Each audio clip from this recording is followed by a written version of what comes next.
Good morning, everyone. Thank you for joining today's focus group discussion. My name is Jasmine, and I will serve as the moderator of our session. Today, we'll be discussing various perspectives on Suharto's legacy, ranging from human rights issues and political impact to economic development and social consequences. Our goal is not to decide who is right or wrong, but to explore different viewpoints, understand the complexities of history, and analyze how these issues continue to influence Indonesia right. Before we begin, here are a few ground rules. First, please respect each other's opinions. Second, let's keep our comments concise so everyone has time to speak. Third, you may agree or disagree, but please do respectfully. And last but not least, I may intervene if the discussions goes off topics or times is running out. Let's start with the first speaker. Jeffon, you will begin by presenting your perspective on Suharto-aligned human rights violations and why these issues challenge the idea of granting him the title of national hero. Please share your key points.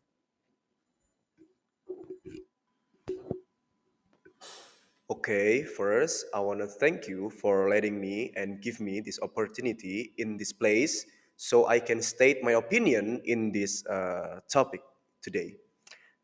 My opinion is I strongly disagree with declaring Suharto a national hero because he was the key architect of the new order and the mastermind behind some of the deadliest acts of violence in Indonesia's modern history.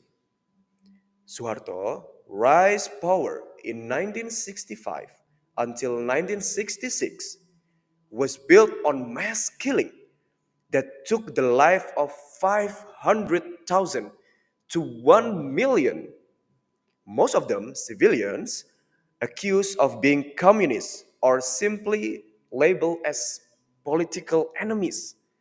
These killings were carried out by the military and paramilitary groups under his coordination and approval, which makes him directly responsible for one of the largest political massacre in the world.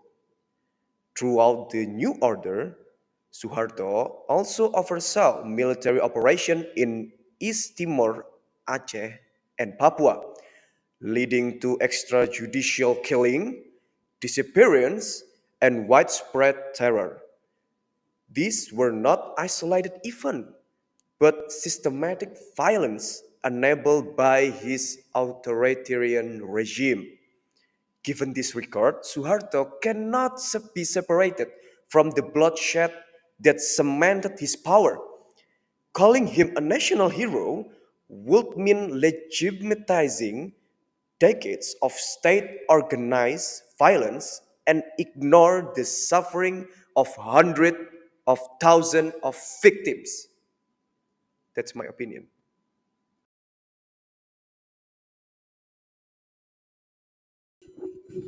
Thank you, Jeffon. Next, Bilkis will discuss the broader historical consequences of Suharto's rules, particularly its impact on democratic development and state institutions. Please go ahead. Okay, thank you for the opportunity. Um, Actually, I agree with the Javan statement, but I would like to raise a slightly different perspective from the previous arguments. My point is not mainly about human rights abuses, corruptions, women violence, or maybe economic development. Instead, I want to focus on how giving Suharto the title of national hero could affect Indonesians' democracy, historical understanding, and public trust in state institutions. First, the title of national hero is just not it's not just a symbolic word. It reflects who the state officially choose to honor and remember in national history. When a controversial leader is given this title, the government indirectly sends a message about what kind of leadership is acceptable or even admirable. If the state honors a former authoritarian ruler without fully resolving an or acknowledging the mystic of the past, history becomes selective. Young generations may grow up learning a simplified version of the history, whereas success is highlighted but suffering and repressions are minimized. Second one, this proposal could undermine the principle of accountability. By honoring a leader with a problematic legacy, the state may appear to say that results are more important than a process, and that violation can be ignored if economic growth or stability exist.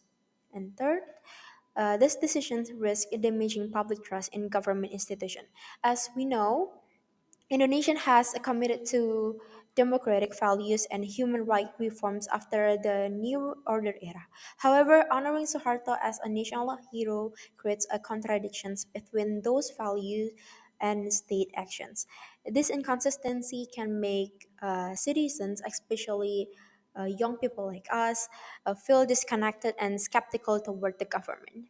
And lastly, the long term impact is the normalization of authoritarian leadership in public memory.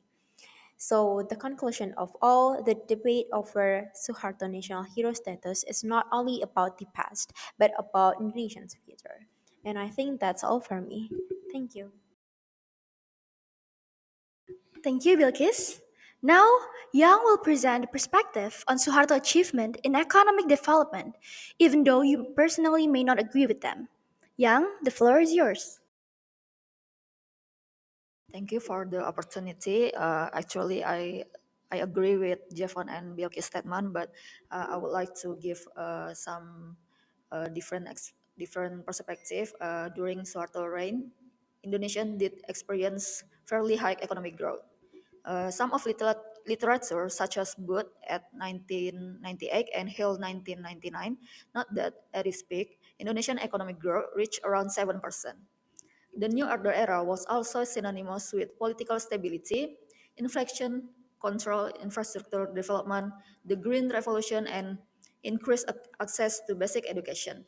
Also, the narrative of father of development itself was formed and reinforced through various New Order political communication program, positioning Soeharto as a symbol of national development. In reinventing Asian populism, Jokowi's rise, democracy, and political contestation in Indonesia at 2015 by Metzner, it is shown how modern populist politics takes advantage of socioeconomic dissatisfaction and post-New Order uncertainty. Thank you. Thank you, Yang. Fadel will now explore how awarding Suharto the title of national hero could affect the recognitions of other historical figures. Please share your thoughts, Fadel. Thank you, Jasmine. Indonesia granting Suharto the title of national hero is give a very big risk of diminishing the symbolic weight of the honor given to the other figures who earn it through sacrifice, integrity, and unwavering dedication to the nation. Many national heroes fought for the independence, defended human rights, or contributed selflessly without seeking power or personal gain. In contrast, Suharto's legacy is marked not only by developmental achievements, but also by significant controversies, including allegations of corruptions, human rights violation, and the most known is an authoritarian governance. By placing Suharto on the same pedestal as individuals who lived and died for the ideals of justice, freedom, and equality, the state might unintentionally blur the moral distinction between heroes who upheld democratic values and leaders whose actions are heavily debated. This could weaken public trust in the national hero system itself, making the title appear more political and principled. As the result, the heroic statue of other historical figures, many of whom embody moral courage and sacrifice, may appear less special, less pure, and less meaningful in the eyes of the Indonesian people. Thank you. Thank you, Fadel. Next, we will hear from Antina, who will discuss the violence and oppressions experienced by women during Suharto regime. Please begin, Antina. I agree with Fadel because, in my opinion, a national hero should represent values of human dignity, justice, and accountability. And Suharto falls far from these standards. So I can say that I disagree with the proposal to name Suharto as a national hero because his rule is marked by clear human rights violations. The most disturbing example has happened during the May 1998 riots near the end of Suharto's rule. Numerous ethnic Chinese Indonesian women were raped, sexually assaulted, and in some cases martyred during the violence. Given this history, honoring Suharto would erase the suffering of thousands of people, especially women, and is incompatible with the values of justice and human dignity. All of these facts demonstrate that Suharto's legacy includes not only corruption and authoritarianism, but also the normalization of gender based violence. Thank you, Athena. Now, Diva will share insights on the long-term impact on victims and their families during the role of Aksi Kamisan as a form of activism and remembrance. Diva, please go ahead. Alright, thank you, Jasmine. So I will continue with the next subtopic, which is focus on implication for victims, human rights communities, and the families who still struggling with to seek truth and justice till now. This angle is important because the proposal to honor Suharto, the title of national hero, doesn't only involve historical discussion, it is also directly feminist community who still struggling with the psychological and moral trauma of his regime. First of all, I think it is important to us to remember that beyond our group discussion, there are many families who are still living with the grief what happened during Suharto regime. Many of them lost son, many of them lost their brother, their parents, or people who they love during human rights violation of that period, especially of disappearance of pro-democracy activists, which is remain one of the most documented and resolved case in Indonesian history until now. This family has been waiting for clarity, for justice, for truth for more than 2 decades, and their struggle hasn't stopped. 2007, they have been gathering every Thursday in front of Presidential Place in what we know as Aksi Kamisan. As we know, aksi kamisan is silent protest that they hold back black umbrella as a symbol of mourning, of resistance.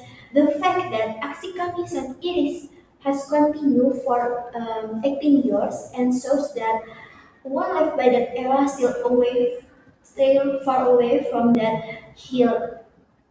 So when we talk about the proposal to grant Suharto, the title of national hero is not just about historical interpretation or political narrative.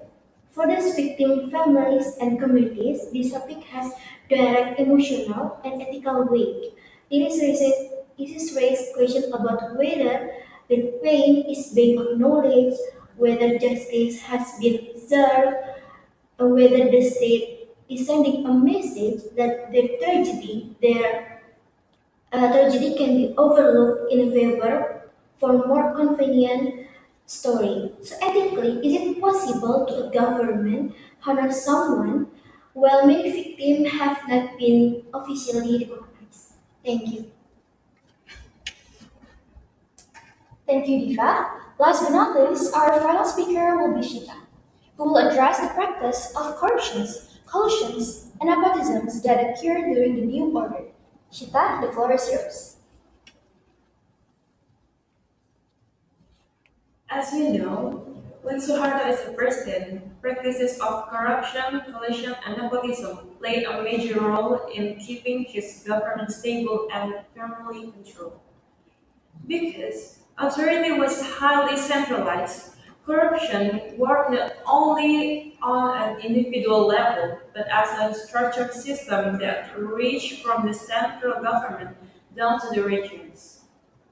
The Chandra family and Suharto's close associated were given exclusive access to important economic sectors, making nepotism one of the most recognizable features of his regime. This pattern of KKN during Suharto's rule created long-lasting economic distortion, contribute to the severity of the 1997 until 1998 crisis, and shape a bureaucratic culture that struggled with transparency. The discussion highlight the influence of KKN from the Suharto era can still be seen in today's political and economic dynamic. This context became highly relevant during issue of whether Suharto should be granted to title of national hero. When some argue based on developmental achievement and the negative side, just like what I've explained before. This practice brought large-term consequences to the nation. The younger generation need to understand both sides to avoid oversimplifying a complex and impactful history. Thank you. Thank you everyone for your thoughtful contributions. Today's discussion highlight the complexity of Suharto legacy, including human rights issues, economic achievement, political impacts, and the experiences of victims. I appreciate your willingness to listen, engage respectfully, and analyze this perspective critically. With that, we can conclude our focus group discussions. Have a great day, and thank you for participating.